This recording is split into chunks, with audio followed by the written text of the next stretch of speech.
Ben's last name be Dover. That'd be pretty cool. Yeah, not funny, man. Not funny. Almost as funny as 2 years ago when I heard you tell me that same joke in Vegas, right next to Chris Louie. Some things stick with you. Hello, my friends. Thank you for joining us for the PEBCAK Podcast, a weekly information security show featuring some all-around good people. It is week 43 of 2025. I'm Jarvis Leonard III, Chris Louie, and managed to stay away from all that delicious Halloween candy to try and keep my weight loss goal. With me, I have my co-host, the Cloud God, who is suffering from a sugar hangover, and not just from his energy drinks, judging from the chocolate rings around his mouth. Dude, you are casting some serious aspersions right now.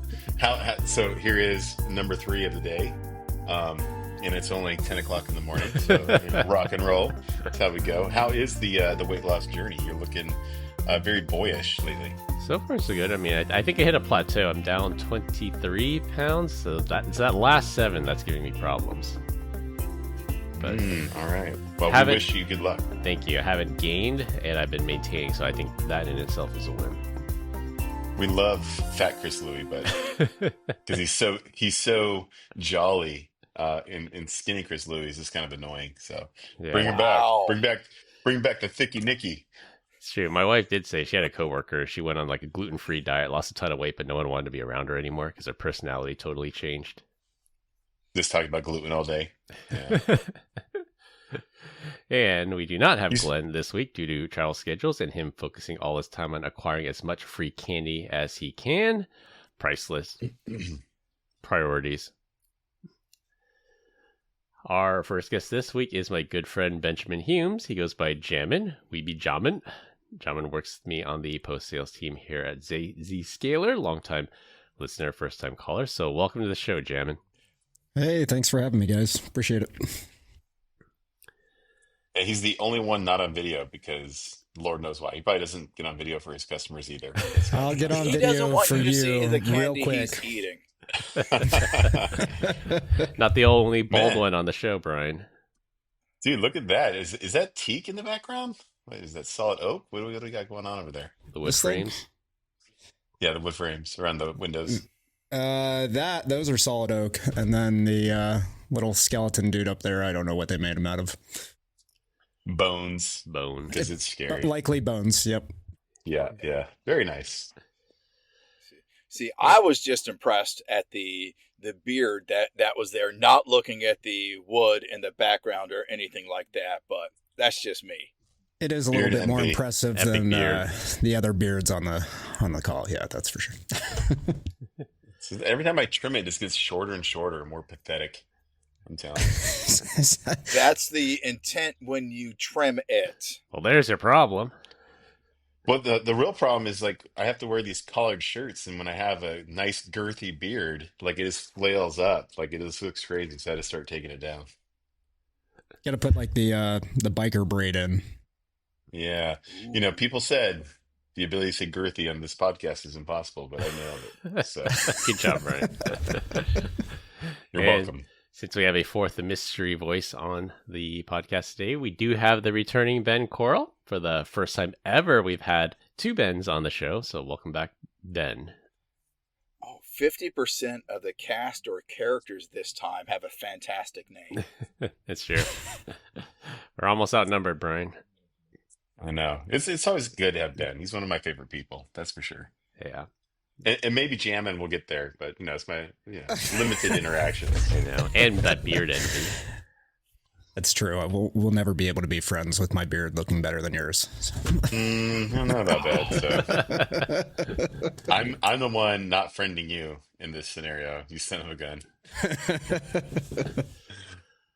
Combined, we have decades of information security experience and are here not just to educate, but to entertain. So we've got 4 awesome stories for this week. So sit back, relax, and 6-7. Okay, Dictionary.com's word of the year, a number 6-7. This week, we're going to talk about a brief closing the loop topic, revisit our sports gambling story from last week. Ransomware shows us their financial statements. For our third topic, the cloud keeps crashing, and close with Halloween talk. Closing the loop this week, back in August on episode 221, we reported that the UK Ministry of Defense accidentally sent out a spreadsheet with the names of 19,000 Afghan collaborators, thinking they were only sharing out 13 names because the rows were hidden. We now have some sad news to report that this may be the deadliest data leak in history. 49 people are known to have been killed as a result of the data leak. Those killed were not directly named on the list, but were colleagues or family members of people whose names did appear in that Excel spreadsheet. The UK spent billions of dollars trying to relocate these collaborators, but unfortunately, they didn't get everybody's family and colleagues as well.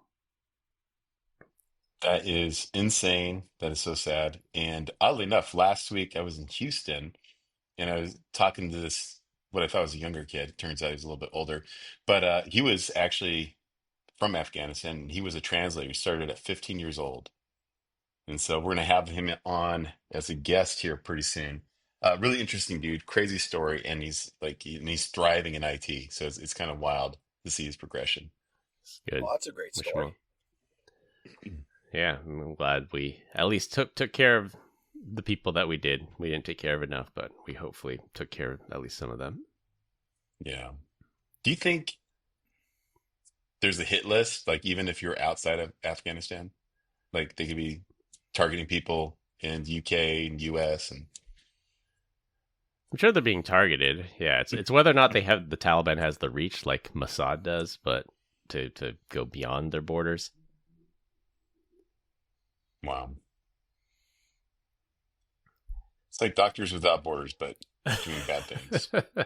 The opposite. I mean, so we started talking about, Halloween, the candy, the sugar rushes, and we went right down real quick with this with this first story. Yeah. Whose idea was this, Chris? Let's close the loop. I'm like, I saw an update to this. I'm like, oh, that's not ideal, but I just wanted to bring the news and follow up to a story that we reported on last 2 months ago. Yeah, it's wild. All right, from assassination to something maybe a little bit lighter. For our first real topic, we're revisiting our topic 4 from last week when we discussed how some sports superstars got caught in a sports bet rigging scandal and a shady underground poker game.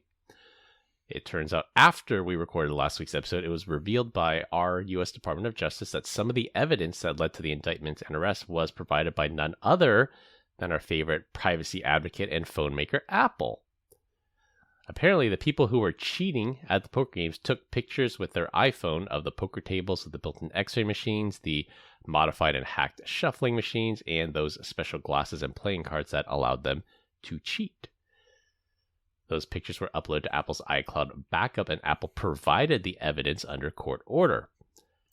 Text messages released by authorities described conversations about managing suspicions during the games. So if you've ever seen that movie Rounders, you can't win every hand without looking suspicious. So you have to occasionally lose and act the part of a loser.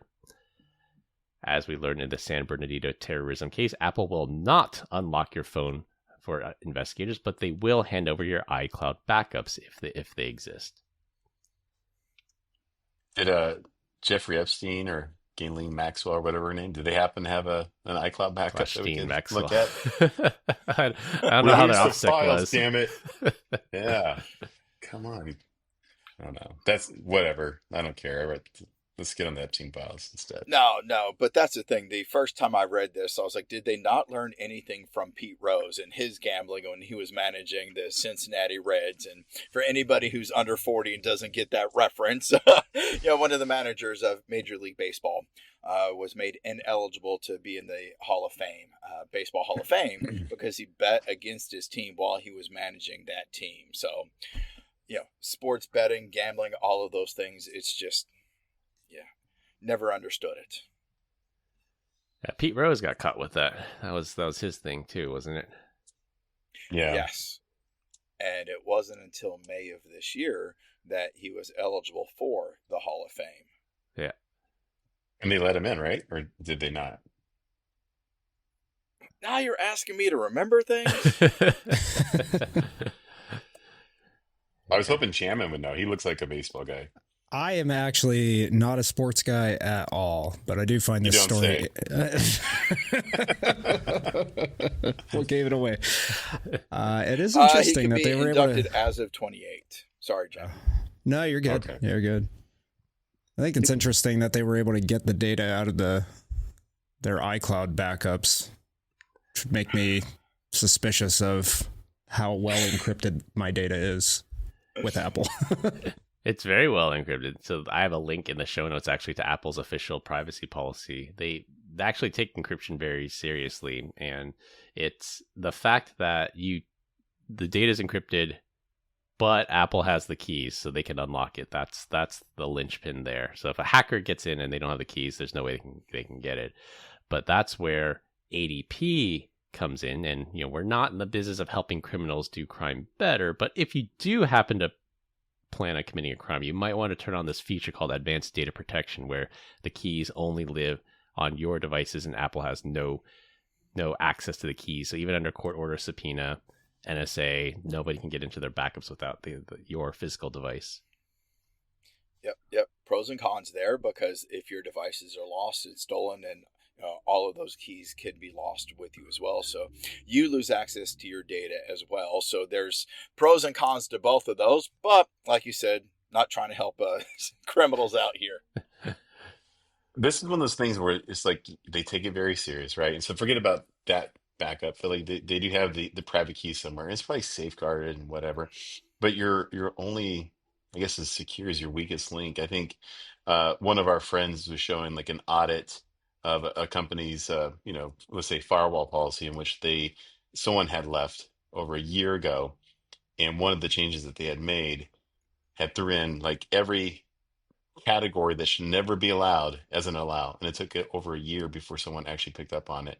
It's just a matter of time before those private keys end up on some developer's home machine, and it's just leaked out, and then all backups are just subject to be opened by whomever, whenever. Human error.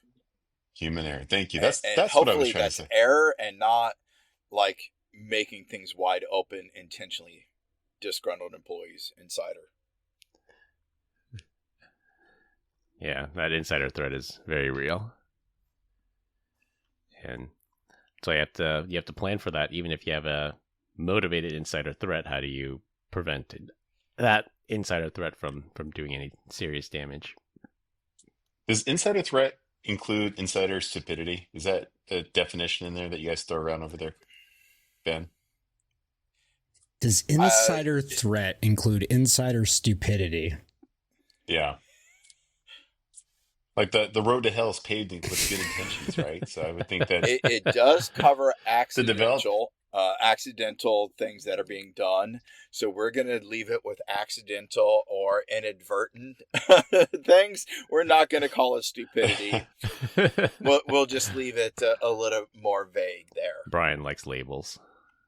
So I was on a call earlier today, and we were talking about data security, and I sometimes I take the highest ranking official that's on the phone, which was a CISO, and I was like, oh, we'll take Brian for instance, right? Like he does something. I was talking about workflow automation, and so I can send him a message on Slack and be like, hey, stupid, why'd you break this rule? Now I'm starting to think maybe I shouldn't have said that. But that's okay. You know your audience, Brian. Know your audience. Roll with the punches, right? It's all fun and games. Exactly, but yeah, I mean, no, I said, hey, dummy. Hey, dummy, why would you do that? So.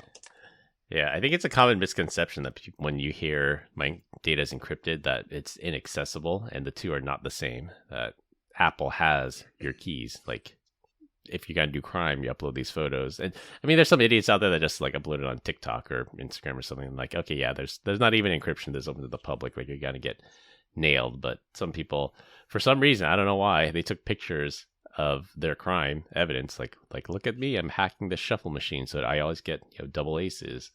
And then they just save it, upload it. It's encrypted, but under court order, Apple will turn it over unless you have ADP turned on.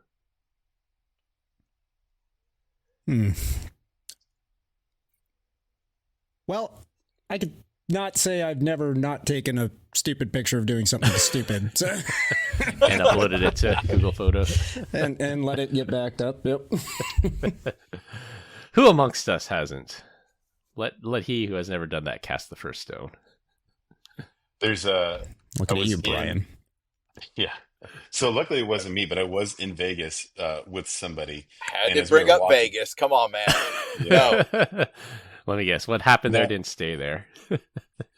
No, what happened? Like, so we were like walking like from hotel to, they have like the bridges, and there was like some dude who's like, "Pay me $20, you can kick me between my legs." And the guy that I'm with, who's now like kind of way up there, like he took him up on the offer, and the guy like he took it like a champ. Like it was like there was nothing down there. It was insane. You did But not. there is a video of that's out there. I don't think that's illegal. That's two consenting adults, isn't it?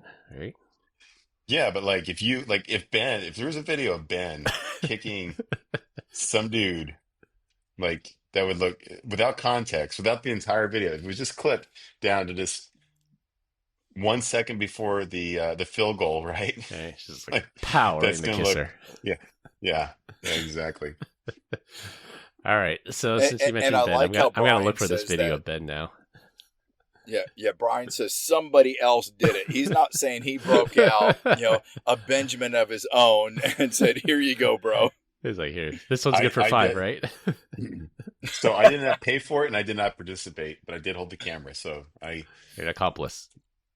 I guess that technically I'm an accomplice, but there was a guy on America's Got Talent that was doing that, but it was crazy. Did you guys remember seeing that one? No. No. Oh yeah, like he was on he had someone like he's standing over like a teeter totter, and they drop a brick on the other side, and the thing comes up and slams, and he's Oh, just is like that No. I don't know. unaffected by it. Was the guy's name Horse? Yes, it was Horse. Dang, look at that recall. I Jeez. didn't see him on America's Got Talent, but I remember when Web Soup was a thing with Joel McHale. Like he was always on there, and they had a segment called Nut Shots, and that guy was always on there. Yeah, I don't understand. Like that defeats the whole purpose. Like my daughter's always like talking about childbirthing versus getting kicked between the legs. I'm like, it's gotta be no, getting kicked between the legs is way worse. But Horse is over here just ruining my story. Right? What was the joke that said women will say, "Oh, I want more children," and you never hear men say, "Oh yeah, I want to get kicked in the nuts again." Never. Yeah, never. All right. Well, And that's my argument. You But got to it doesn't change stand. that. You can't say never because there's one guy out there who's ruined it for the rest of us. It's true. That horse. All right. Since we somehow got into nut shots, we probably just going to change the topic for our second topic. This will be our ransomware story of the week. According to a new report from Coveware, specialized in ransomware tracking and recovery services, ransomware payments have hit an all-time low as victims stop paying attackers. Current data suggests that just 23% of victims pay the ransom to recover their systems or to prevent their data from being leaked online.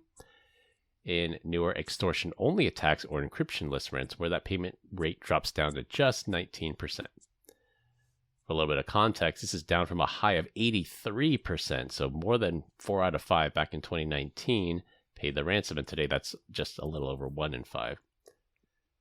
The median ransom payment was just $144,000. So is this proof that law enforcement takedowns and companies taking security better is making a difference? I mean, or is it just like in 2019, 100 people were hacked and 83 of them paid, and in 2025, 1.6 trillion people were hacked, and 23% of that number actually paid? Like I don't know. Like it's. And that's the thing, without seeing a little bit more, because I could sit here and say that you have federal law enforcement agencies have shared decryption keys.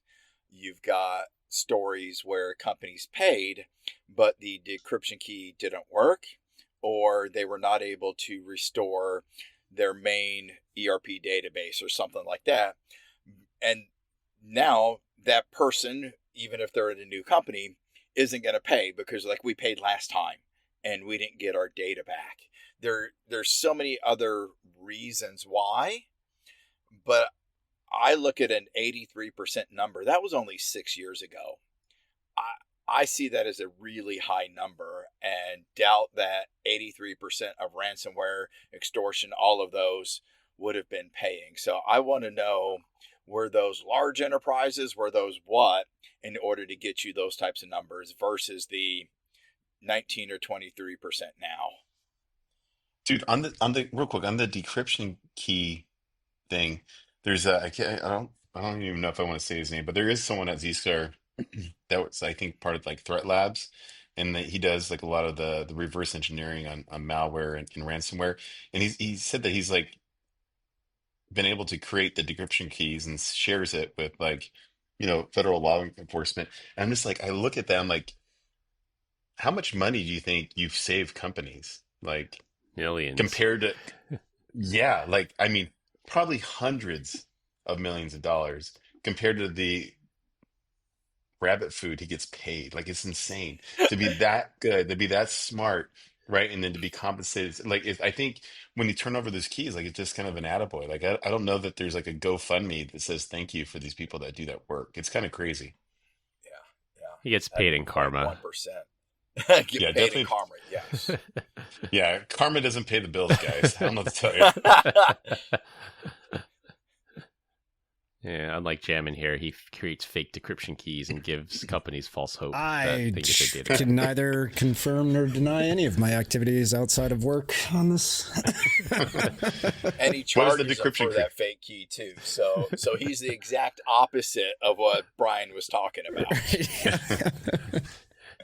Yeah, Gavin's like, it- yeah, good karma doesn't pay the bills. Bad karma doesn't either. So we'll rack up some bad Gamin, karma.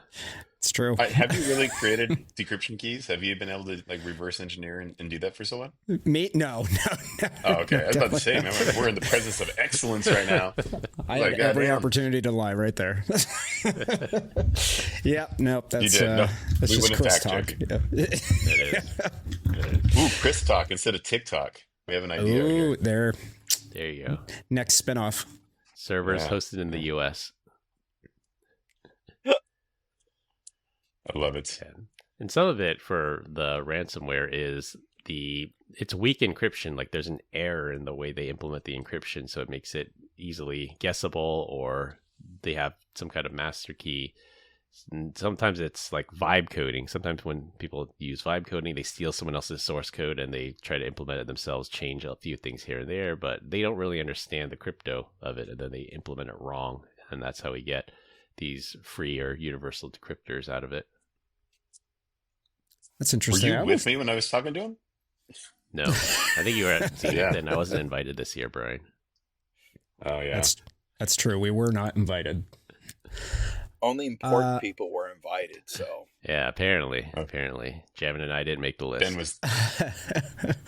I thought it was the reverse of that. I had too much important work to do to go. ooh, I Ben. like that. You did the work so that I could go hang out. Yes, That's correct, you're right. Ben. Yes. One of the Bens had to go, right? There can only be one. Do you guys think So- that these reports are actually really far off because companies are not reporting the payment anymore? Yep. Yeah. 100%. This is like ransomware payments are way underreported, and this is just a fraction of what we see out there. Mm. Yeah. I'm sure Ben Coral probably, talking CISO to CISO, probably knows of like lots of cases where people will just silently pay it or quietly pay it, make it go away, and then they end up not reporting it, which is not the right thing to do. But from a PR standpoint, I get why they do that.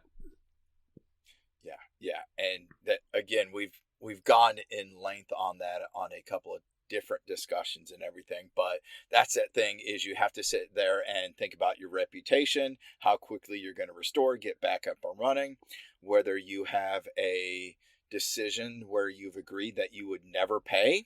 Well, then when it actually happens, that truly is a business decision of, can we be down for 3 weeks? We're losing $1 million a day. Can we be down for weeks? Or is it worth the risk in order to pay for this and get back up and running? Yeah. Again, business decisions have to be made in the heat of really that battle. It's a tough And then- decision on what's probably the worst day of your life. Yeah. So you want those decisions ahead of time. But then to Brian's point of, are they all being reported? Now that we have some of these SEC, is it material? Well, is it material enough that you had this? Was it bad enough maybe bad enough that you paid, but not bad enough that it was truly material for your organization, depending on what your definition of materiality is for said organization.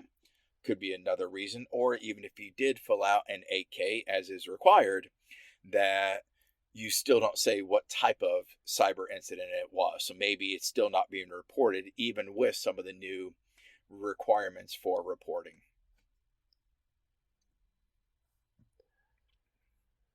I guess that's true for at least from the SEC standpoint. You just have to report that something happened. You don't have to go into detail. Was it ransomware? Was it insider threat? Was it an accidental disclosure? You just have to say you suffered some kind of event. Yeah, That's the downside. It's like the JFK files or Area 51. It's just like something happened, but they never really divulge exactly all the details. It would be so much better if they did.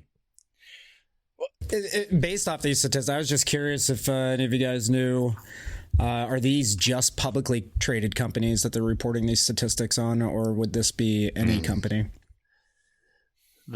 According to Codeware, I think it's any company, because Codeware is they're the recovery service. I think they also have like an arm that does the ransomware negotiation, so they're really on the front lines of what's going on out there. So I think it's public and private. Yeah. Some of the other things, based on what I was reading about a month or three back, is some of these companies don't want to admit that they paid a ransom because you were 2/3 more likely to be hit with a ransom, a second, if you had paid that first ransom as well. So, well, you're now a confirmed organization that is paid. So you don't want to admit that you paid even if you did. So maybe that's another reason for the underreporting of some of these things too. That's part of the law enforcement guidance. They say Dave, he's here.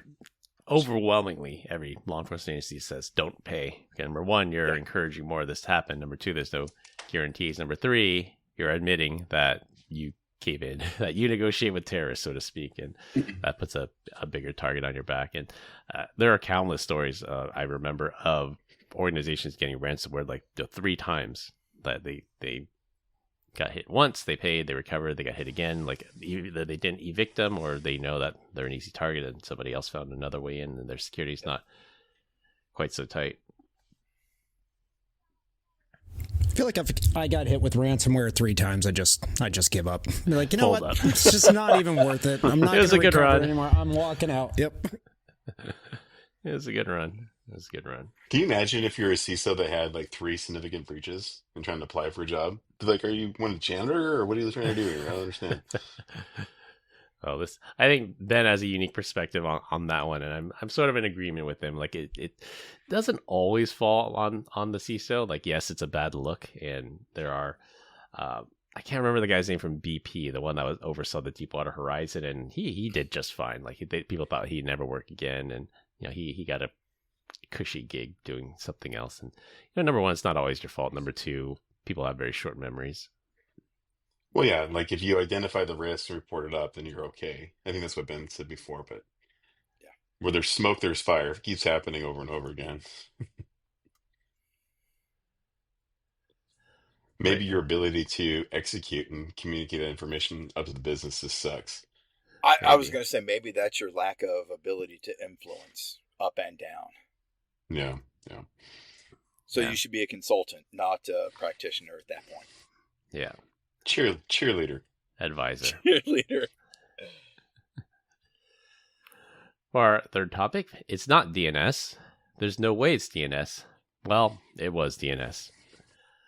Over the last 2 weeks, we've seen major outages in the top 2 hyperscalers due to DNS failures. Not going to go into really deep of what exactly happened, but just know that it was a DNS issue on both times. The first one was Amazon Web Services, where they took down US East 1, and that had the effect of taking down major online services such as Amazon themselves, Alexa, Fortnite, Perplexity, Canva, Robinhood, Roblox, and even Duolingo. And I think somebody put a note in here that said, hopefully that didn't end anybody's daily streak. I bet everybody got like a free freeze that day or something, because, yeah, if you can access it. Not to be left in second place, Microsoft's Azure cloud also suffered a major outage affecting Microsoft 365 services in Azure. Other MS services like Entra ID, Copilot, Purview, Intune, and Outlook were all affected. And I saw someone post in our company chat tool that they also said like the Starbucks app was down or something too. So I don't know if that was as widely reported. I don't know if it was related, but couldn't order Starbucks. Microsoft was down. Kind of makes sense. Well, that leads to basically two questions. Is GCP number 3? Are they next? Google Cloud, are they next? It's their turn, I suppose. And the other question I have is, should hyperscalers be regulated like the biggest banks are here in the U.S.? It's only a matter of time for GCP, right? Like you said, they're next. It's like a ticking time bomb. It's also really good to know that the "it's almost always DNS" mindset for networking problems is translated up into these massive cloud environments. I do think it's funny when you do think about cloud. It's like the first one is always Amazon or AWS, and then the second one is Azure. And then Google's like, but what about me? What about me? We do stuff too. So we do DNS too. We promise. In terms of growth, Google's the fastest growing one of the 3. Yeah, and Oracle is sitting there saying, we're relevant. We're relevant. I actually had a customer that had all 4 this morning. I was like, wow, you guys you're everywhere. I like it. All for different use cases too, which is kind of interesting. Yeah. But to answer your question, should they do any regulation? Absolutely not, unless they start selling regulation stuff. So, I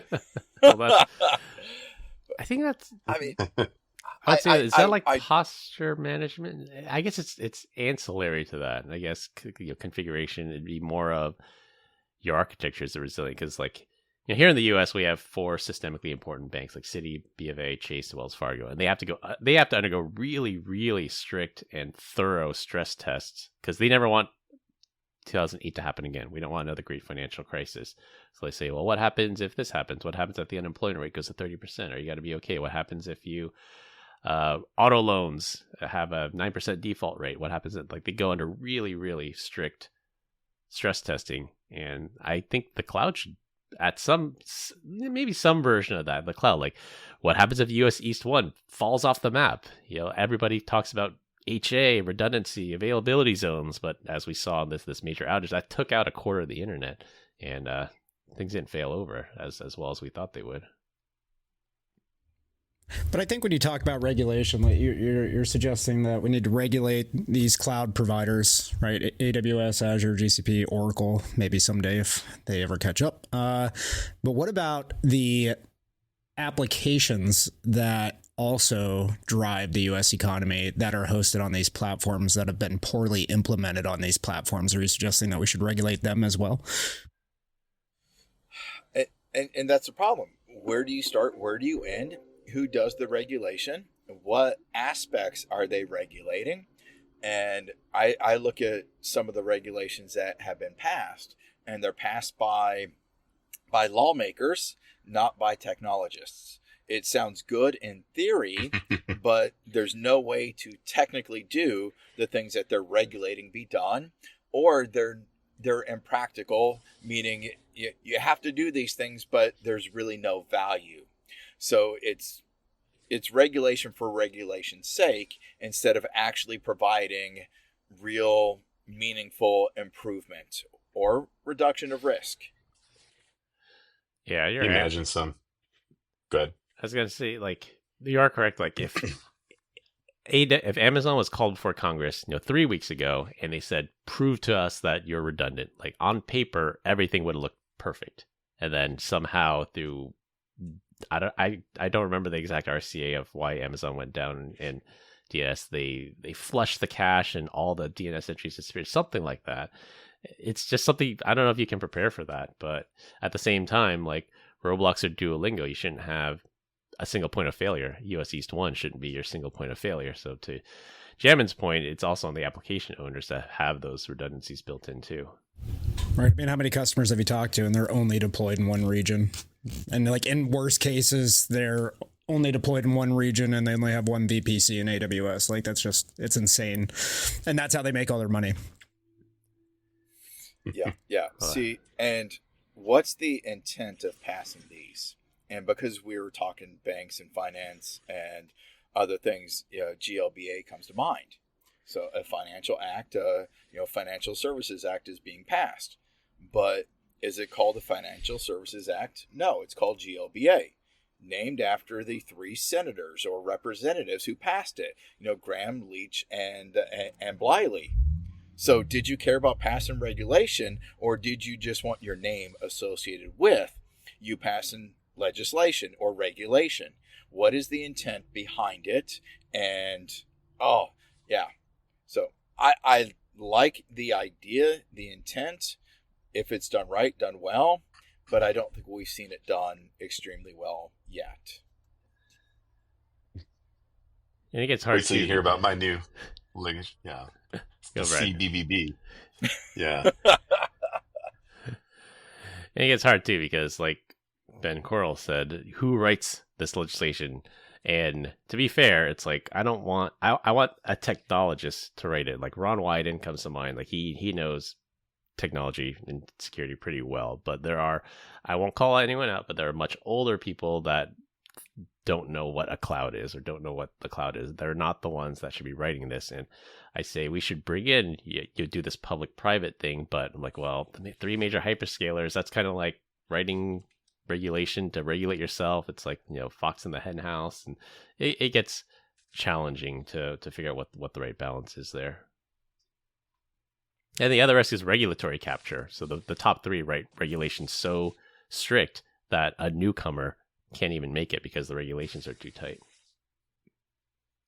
Or someone like Google backs out because they don't want to deal with it. Yeah. Well, Google wouldn't back out, but like, I don't know, Rackspace. Right, Google's never been known to kill products before, right? No, this is their golden goose. Yeah. They're going That's right. I think these incidents drive more self-regulation too, right? Amazon, AWS makes money by staying up all the time, right? We pay lots of money to host things there. I seriously doubt they're brushing this off and saying, whoops, guess we'll try better next time. And I'm sure that they're coming up with process improvements internally that will drive to better outcomes down the road, right? So let the market. I'm a firm believer that you don't need regulation at a legal, federal, whatever level to facilitate improvement. Who knew Janet was such a capitalist? Well, but again, that's what drives it. You said something about older people and politicians not even knowing what a cloud was, and I wasn't going to say, but I'm going to say it now. You ever think Joe Biden looks up at clouds and then turns to his wife and says, "What's that?" Like, that's the only thing that I thought of when he said that. the internet's up there. No, it's a series of I don't know. Like you keep saying that, like Google's growing like crazy, but like if Google only has 10 customers and they grow 30% year over year, that's like 3. Like, it's true. You know what I'm saying? Like, are we only seeing the percentages, or are they actually showing the customer base that they're growing? And is it on par with AWS and Azure? No, AWS I want to say is 36-ish. Azure is probably like high 20s, low 30s, and then Google is like 18. I want to say it's something around there. But I mean, you're right. The smaller you are, the faster you can grow. At AWS, you can't grow 30% a year. Like their business is just way too big. And I'm sure search is still search is getting killed by AI. Yeah, search. Yeah, they have to disrupt themselves. Is the Open AI browser out yet? Are you guys using it? I know you aren't, Chris, because I'm not a Grok guy. But I like privacy. Yeah. Just think of feeding all that telemetry data to OpenAI. Like, no thanks. Yeah, no. Like, I might try it just to say I did it, but I'm not going to switch my daily browser. I use the privacy-centric one, Brave. I'm still using Internet Explorer. Internet Explorer. Version 7.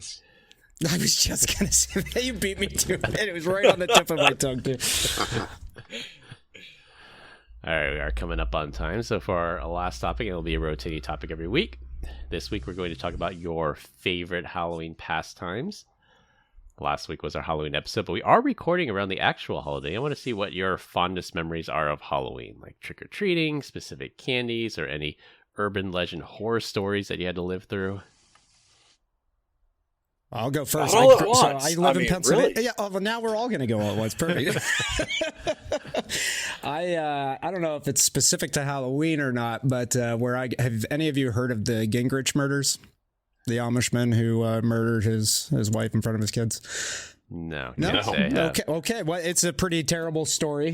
He had a lot of mental health issues, and he actually lived a country block away from me. I grew up on a small farm in Pennsylvania, and so that was always the kind of crazy story that was going around. But I also enjoy carving pumpkins. I think it's not quite the season until you carve a pumpkin and stick it outside so it can rot and stay there all winter. Winter, Jesus, dude. I mean, that was a hard turn there of going on. Another open with free to people dissect it. dying. See, Nice I cold was open gonna there. jump in and say, I remember in middle school, you find the one house that was giving out the full size candy bars. Full-size bars, So you go yeah. around a corner and you trade costumes with your buddies, so you can go back and get another full size candy bar and little things like that. But Ben had such a happy childhood, didn't he? That's nice. Yeah. I remember I was like second or third grade. I wanted to be the Joker for Halloween, and like I thought I had the best outfit or costume ever. I got to school and somebody else like way cooler than me. I was like, "This is bullshit. Like I don't want to be here anymore." Yeah. Did your guys' parents ever make costumes for you? Like, did your mom of ever course. sew one together? Yeah. Oh, yeah. What's the worst one that your mom ever made for you? The Joker outfit, yeah. That exact one. That's about you? funny. For me, it was claimed not Barney because it was different colors, but it absolutely was Barney. And I had to wear this The purple massive dinosaur Rubble. costume. Yeah, that thing was Purple hot, dinosaur. man. Yeah. It was packed full of stuff. That was awful. So if you're listening to this, Mom, I'm sorry. Bernie Mac. All right. I think I mostly had store-bought costumes. I did the pumpkin. I had the pumpkin T-shirt. I had the Ninja Turtle, and then I think as I somebody got grew older, up with money. Nice. Yeah. I think we just like made things. I had like a Cat in the hat, so I just walked around as Cat in the Hat. so he didn't just have it for Halloween; he had costumes year round. That actually That's the type tracks of money that really Chris well came with. from. I mean, it's just a T-shirt with a jack-o'-lantern on it. I don't know what you're talking about. Yeah, I would say like our tradition is, and this is the last year that I'm actually doing it. Didn't even know, but I used to take the kids like as soon as it got to dusk, we'd go out, and the idea was to fill up like a garbage bag full of candy, and like it would get so big sometimes we'd have to go back to the house, dump it off, and come back Pillowcase, and pick up man, more. a pillowcase. Those aren't going to rip. But it got too heavy for them because they were little. But this is the first year that my daughter can drive, and so she's like, "I'm going with my friends." I'm like, "Whatever, loser." Go have fun. I thought I was your friend. Handing out candy. Yeah. See, but This is- what Brian's not telling you, because he told me he did this last year, is he went Oh, out God. last year. They went trick or treating for the first hour, gathered all that candy, went back to their house, and that's the candy they started giving out. So he did not have to buy candy. Fun fact: I've never handed out candy in my entire adult life. Never, huh? Oh, he's a Never. taker, not a giver. Yeah. Oh, definitely. Let's go egg Brian's house. Lights are off. Do not come over here. Well, how would I if I'm going like from neighborhood to neighborhood, confiscating as much candy? I as just told you possible? how. No, I'm from sundown to sun up. I'm out there grinding, brother. You're out there just slinging on the streets. Oh, and he has a carton of eggs in his back seat and some toilet paper for everybody else who doesn't have their lights on. Oh my gosh. So I will say, So hard- are you handing out candy this year, Brian?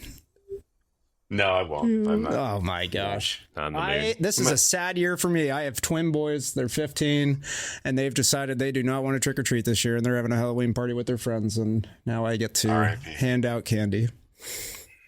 We'll say a It's heartwarming too story cold for you that to I have Yeah, go for was it. last. So I, like Brian, I take my kids out trick or treating, so the house is left alone. But we leave a bowl out, and with the sign that says "Please take one," and we left the bowl with One bowl. ample amount of candy in there. And then near the end of the night, because we go out pretty late, and then near the end of the night, like the bowl is empty. And then some kids came up. They were like maybe early high school, I would say. They looked in the bowl and they said, "Oh, there's no more candy here." And then the color, I think there was 3 or 4 of them. Like, then they all like reach into their bag. They refilled the bowl from their stash, which I thought was really nice. Because you see all those That's awesome. You see all those videos online and on TikTok and Instagram of people like an adult will just walk up, empty the entire bowl into their backpack. You see like jerks like that, but it's still good to see videos of like younger generation like doing the right thing and say, "Oh, they're all out. Let's take some of ours and give it to them." That had a surprise ending like The Sixth Sense. Wow. All right. I mean, last year, Brian and I, we just took the entire bowl and put the bowl in our bags. we went straight to the store, loaded up a grocery cart, and just ran out with it. We just Halloween committed a surprise. felony. Just kidding. Misdemeanor. It's a misdemeanor. Yeah, it depends on the state and the dollar value. True. He threw like 9 rock stars in there to really drive that price up too. Yeah. They were all empty. Get me through the night. Get me through the night. So I will say one of the more absurd things that I don't know if growing up with, but it's in the news literally every year. Like they're like people putting drugs in the candy, people putting razor blades in apples. Like you go on Snopes, like that literally never happens. And one of the funniest rebuttals that I've seen was someone, there's a news story that says, "Oh, people are giving out, weed's legal in California. You're gonna get, weed edibles in your kids' candy." And these stoners like, "There's no way. If I have weed gummies, I'm taking them for myself. I'm not giving those things away. They're expensive." I give those. Or the same thing with I think it was, of course, it was in Florida. There's a story about Florida that, "Oh, people got to put meth in candy, so you got to watch out." And then someone commented, it's like, "Have you ever known meth heads? Like, they're not giving away their meth. You don't have to worry about that. That's a non-story."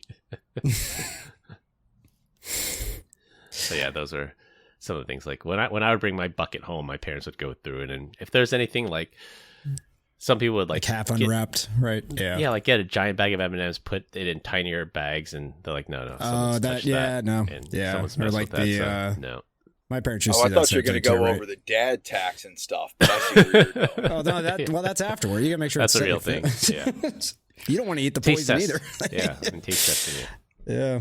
I remember one time my parents used to always preach that to us, and we were on our way back home after trick or treat, and we used to, because I live out in the middle of nowhere, so it was like go to all 3 towns that are close by. I'm home and I'm mowing down on Laffy Taffy, and I'm like, "Oh my gosh, what's this hard thing in my mouth?" "Oh, it's poison." And I start literally losing my mind. They had placed such fear into me. It was just a tooth that popped out, but I thought for sure I was dead. We're glad you're still alive. Yeah. Thanks, me too, guys. Well, we continue to get great comments about our dad joke of the week. Dad joke of the week. This week, our guest Jammin and Ben Coral are up. So I'll let Jammin go first since he's a first-time caller. Oh, I'm so excited. All right. I don't know if it's a dad joke. I'll let you guys be the judge of it or not, but I am a dad and it is a joke. So Irishman walks into a library, walks up to the librarian and says, "1 fish and chips, please." Librarian looks back at him somewhat confused and says, "Sir, this is a library." He says, "Oh, I'm sorry. 1 fish and chips, please."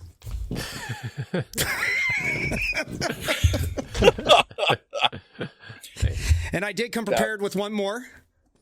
Somewhat in line with Halloween. What is a pirate's favorite restaurant? Arby's. Yeah. Oh, nice. I got it. See, you guys have heard that. I haven't heard it, but I was trying to think like Arby's. Okay. Nice. Both good ones. Well done. All right, Coral, you're up. All right. Sticking with our Halloween theme. What position does a ghost play in soccer?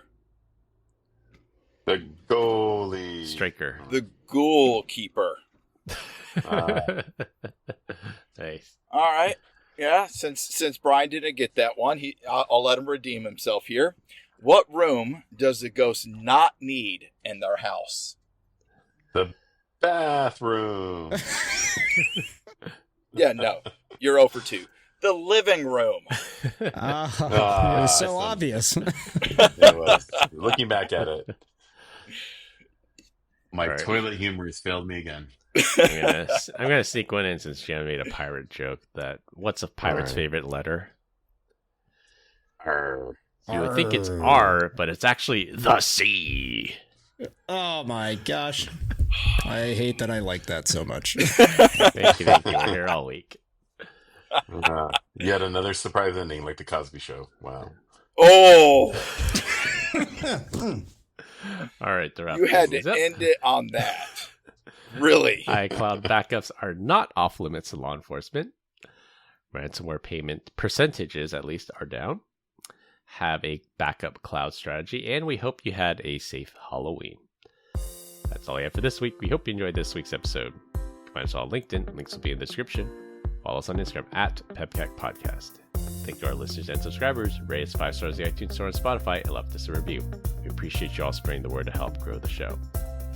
The best way to find us is to search for the PEBCAK Podcast in your favorite podcast listening app. My co-host Brian Deach and our guest Jamin Humes and Ben Coral. I'm Chris Lloyd. Thanks for listening. We'll see you all next weekend. As always, have a nice day.